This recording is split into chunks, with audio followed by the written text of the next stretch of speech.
You roll a natural 1 on your deception check. The ancient red dragon is tired of your lies, and negotiations are over.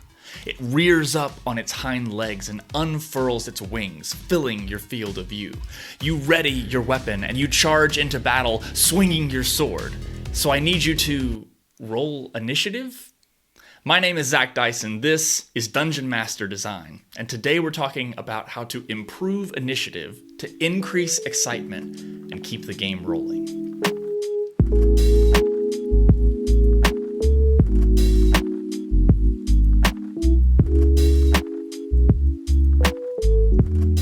I'm sure everyone is familiar with the excitement that comes when the Dungeon Master says, roll initiative. The scene has slowly been ratcheting up in tension until suddenly it reaches a climax and combat begins.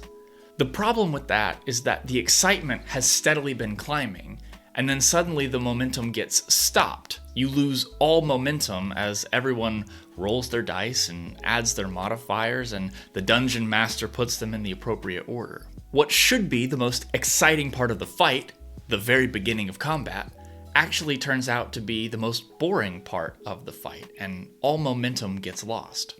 So my goal for this video is to present you with a couple alternatives to rolling initiative that may help keep the game rolling and increase the excitement when entering into combat. However, when we begin to tinker with the rules as written, I always like to go in with a very clear purpose as to why we're changing the rules. When you introduce homebrewed rules without a clear purpose, you can sometimes end up with a worse result than what you started with. So in order to avoid that, I want to first establish a why, and then I want to establish a couple ground rules. So first of all, what's our why? When we design things, we should always be designing things with intentionality. That's one of the main reasons that I made this channel, is to teach Dungeon Masters how to design things for their game on purpose. So what's our why? Well, if you were watching the intro, you may have some idea. We want to create an initiative system that keeps the momentum of combat going without slowing everything down to a complete stop, but is also fair and uses the stats and bonuses of the players without robbing players of their initiative bonus. But at the same time, the current initiative system does seem to have some problems in maintaining the excitement of a battle, because you do have to stop, and by the time everyone's rolled initiative, sometimes they forget why they're fighting at all. So let's establish a couple ground rules. Number one, we want to change as little of the rules as written as possible.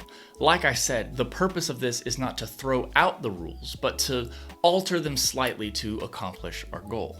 Number two, of course, we want to maintain or even increase the momentum of combat. We want to make things more exciting. And then finally, number three, this is probably the most important one.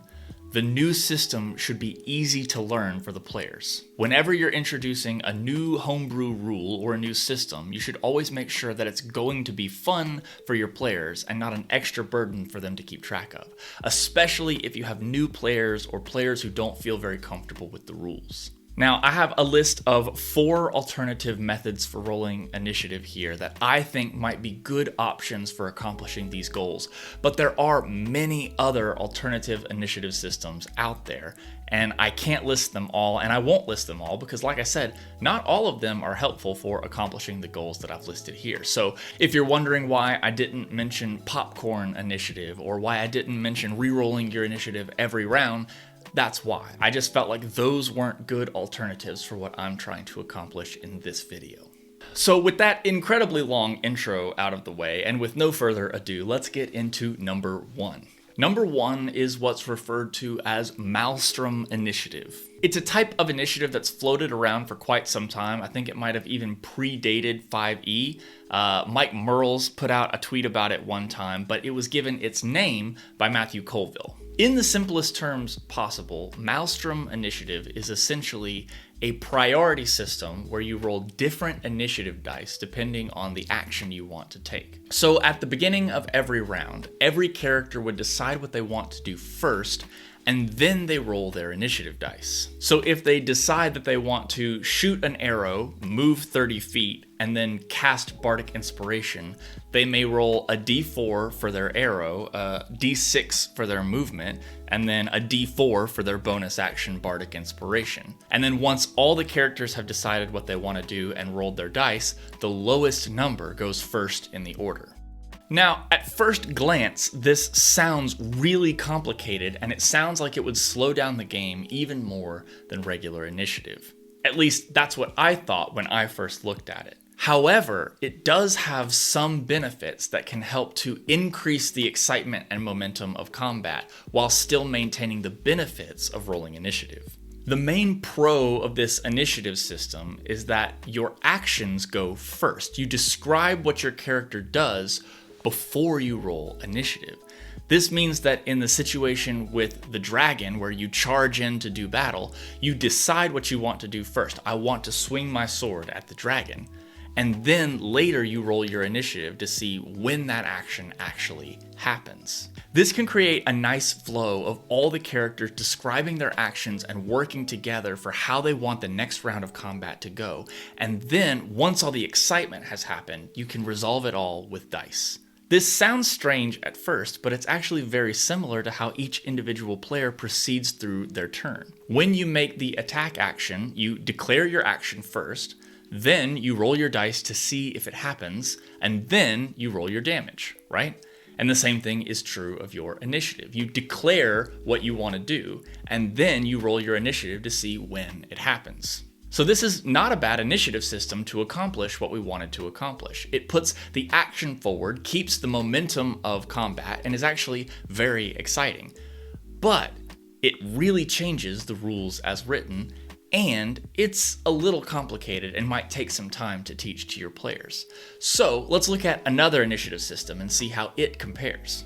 Number 2 is flat initiative, or another way to say it is passive initiative. In this initiative system, you calculate your initiative the same way that you would calculate your passive perception. It's simply 10 plus your initiative bonus. There's no rolling involved, there's no randomness. Your initiative score is just your initiative score. Every combat, you always have the same initiative. So say you have a dexterity bonus of +3, which means that your initiative bonus is +3.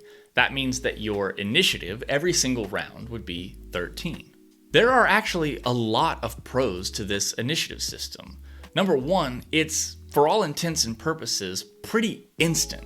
You decide that you want to go into combat, and you already know who goes first because you already know everyone's initiative score. The rogue, who has a +5 to their initiative, is pretty much always going to go first. And the paladin, with the -1 initiative, is pretty much always going to go last. There's no guesswork, there's no calculations, there's no adding up your scores. It's just, okay, we're in initiative. Rogue, what do you want to do?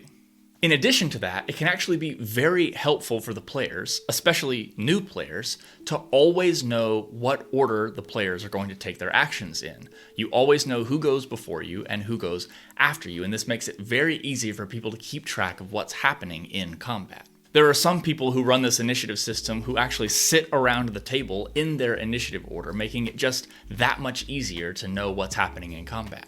However, with all those pros, there are some downsides. The biggest downside is that there's just no variation to the order of combat. There's no randomness. And worst of all, this is a house rule that removes dice rolling from a game that's all about dice rolling. On top of that, you also get this issue. In a standard initiative system, you can get initiatives anywhere from 0 to about 25 or 26. But in passive initiative, you actually narrow that field of variance down to about 9 to 16. That's a lot fewer numbers to pick from, and that means that the likelihood that 2 people are going to have the same initiative becomes very high. In fact, it's almost guaranteed. And of course, when 2 people have the same initiative, you can always just see who has the higher dex score, right?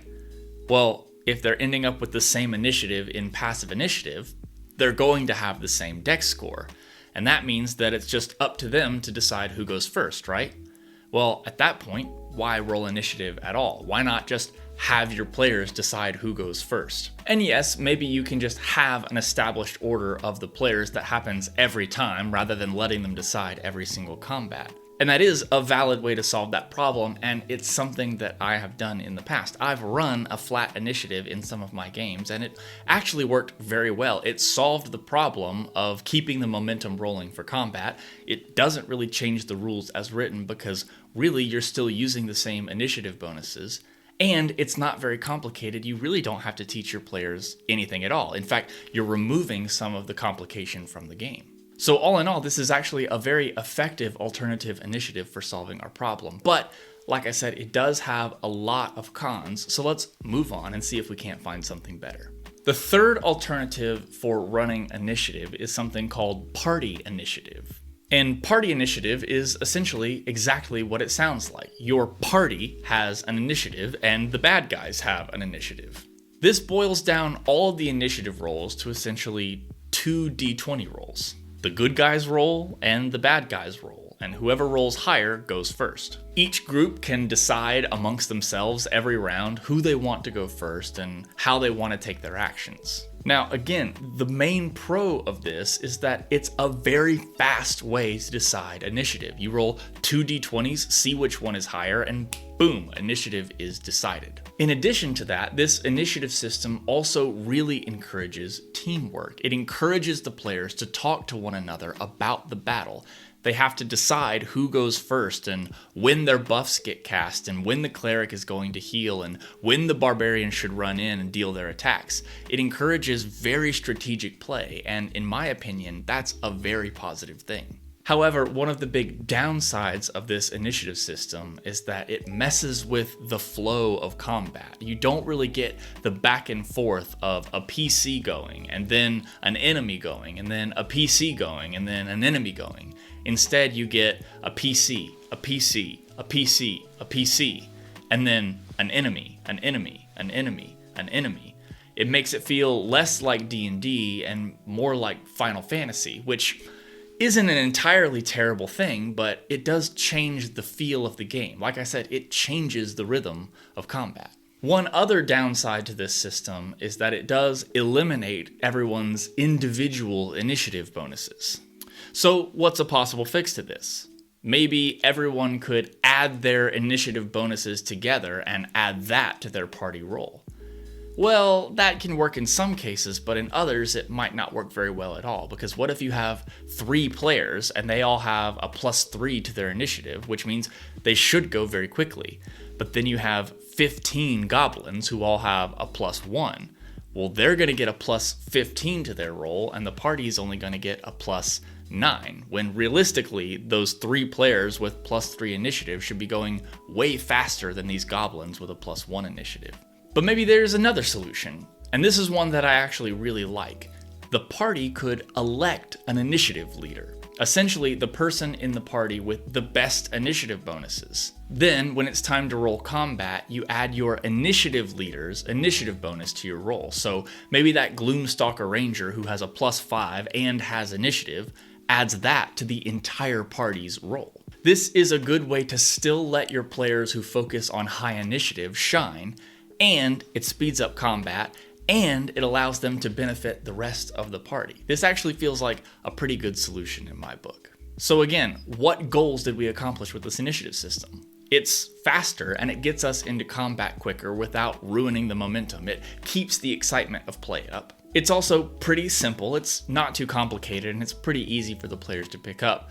But it does change the rules as written a pretty significant amount, though, like we said, there are some fixes to this that allow some of the players with initiative bonuses to still shine in a couple of ways. However, there's one more type of initiative that I want us to look at. The fourth alternative initiative system actually isn't an alternative initiative system at all. It's just a different way to run the normal initiative system. I'll call this fourth initiative system instant initiative. Here's what I mean by instant initiative. The big problem with rolling initiative isn't the way that initiative is calculated. It's how long it takes for initiative to get calculated. Every single player has to stop and roll dice, and the dungeon master has to roll dice for all of the enemy stat blocks. This can take a significant amount of time. But what if all of those rolls could be rolled and calculated instantaneously? Well, then I think we would have a perfect solution to our problem. All it would take from the moment you say, we're in initiative, to the first player character taking their action would be, hold on, click, all of your initiatives get rolled. There would be no wait, all of your narrative momentum gets maintained, the excitement level gets maintained, and best of all, you maintain all of the rules as written. There's only one big problem to this solution. It doesn't exist yet.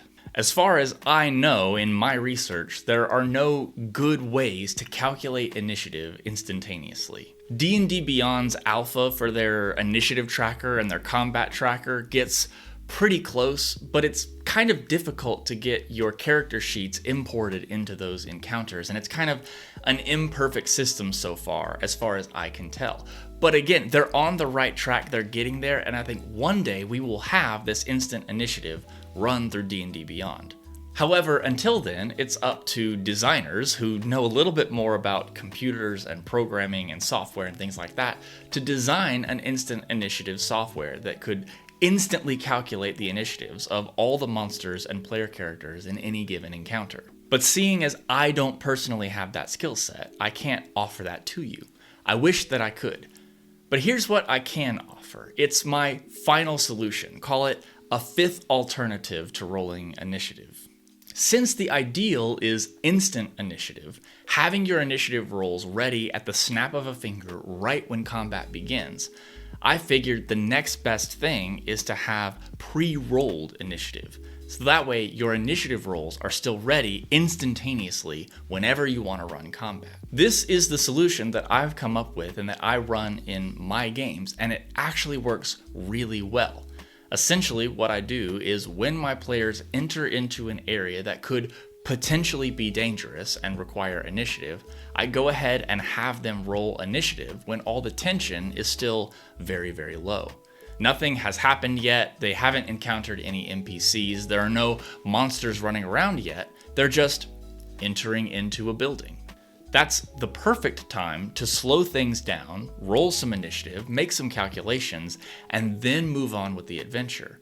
Then, when they enter into this dangerous area and encounter an NPC or encounter a monster or encounter a trap, and the tension begins to rise in that scenario, when it's time to say, okay, it's time for initiative, instead of stopping and making all your calculations then, you've already done it when it wasn't exciting. You've already done it when the tension wasn't high. So now you lose no momentum. You can jump right into the combat and say, okay, player number one, you're up first. What do you do? This solution has worked incredibly well for me. I hope that it might be helpful for you, or maybe one of these alternative initiative systems have been helpful for you. But one thing that I hope that you have seen is that sometimes as designers, as dungeon masters, when we begin to introduce and think about these new elements of the game, when we think about trying to alter something to make it a little bit better, we realize that sometimes we don't have to make very big changes at all. Sometimes, like in my case, you don't have to change anything except timing. By changing when we roll initiative, you change the momentum of initiative. You change the momentum of your excitement, and you can increase the excitement and improve the feel of your entire game.